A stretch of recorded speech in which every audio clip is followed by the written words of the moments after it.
Good day. My name is Daniela Bas, and I am the Director of the Division for Social Policy and Development at the United Nations Department of Economic and Social Affairs here in New York.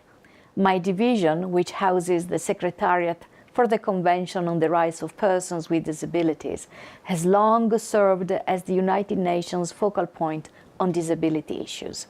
And I'm very happy to have the chance to participate, even if by video, in the 7th International Convention and Social Activities of the Disabled People Foundation. I regret that I'm not able to attend in person though, but I hope I will have a possibility in the future to visit your beautiful country. I commend the Disabled People Foundation for your commitment to advancing the rights of persons with disabilities, a commitment that is shared by the United Nations. Indeed, the United Nations has worked from its earliest years for the advancement of rights and inclusion of persons with disabilities in society and development. In 2006, the General Assembly unanimously adopted the Convention on the Rights of Persons with Disabilities. And the Convention is a remarkable tool. We have to find ways to translate it into real, changes in the daily lives of the world's more than 1 billion persons with disabilities. We have created strong legal frameworks, and persons with disabilities have to be fully included in development efforts. Persons with disabilities have to make sure that in the post-2015 Global Sustainable Agenda they are included, which did not happen when it comes to the Millennium Development Goals.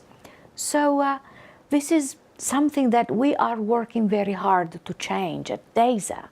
The mainstreaming of disability in development is a major priority, and we have now before us a critical opportunity to advance our work here.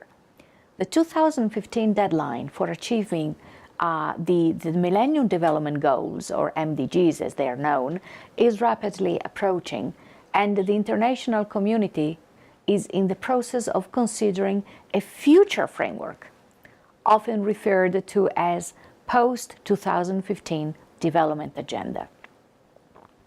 In the years since the MDGs were adopted, there has been ever-growing recognition of the need for development to be inclusive of disability, of course. Indeed, the General Assembly has found that without such inclusion, development goals cannot be genuinely achieved. It is now time to move from recognition to action, and to ensure that any emerging development goals are inclusive of the perspective and needs of persons with disabilities. The General Assembly has signaled its interest in making this so, and notably, it decided to convene a high-level meeting on disability and development, a United Nations milestone, which was held in New York just about 3 months ago, in September.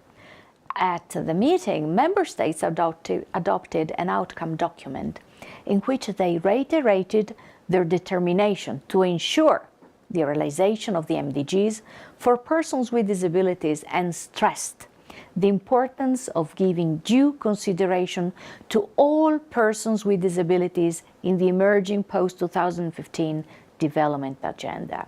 And the outcome document provides a framework for achieving these objectives, and it sets out a series of follow-up actions to be taken in the coming years.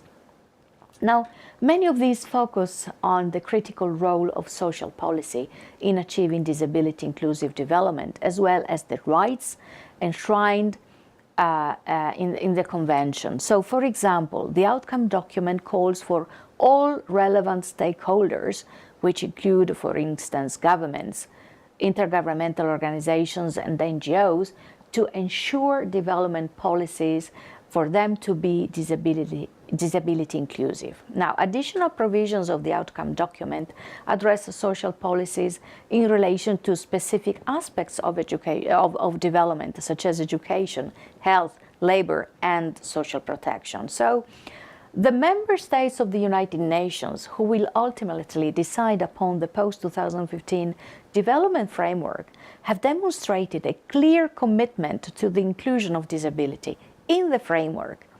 A top priority for my division will be to ensure that this commitment remains at the fore through all the negotiation processes ahead. One approach to doing so, and the major focus for UNDESA in the next coming year, will be to coordinate the implementation of the outcome document. So, in conclusion, colleagues and friends, I was requested to make remarks and focus on policies concerning the participation and the equal rights and equal opportunities of people with disabilities within the scope of the Convention. I hope I have covered in these few minutes some relevant aspects of it.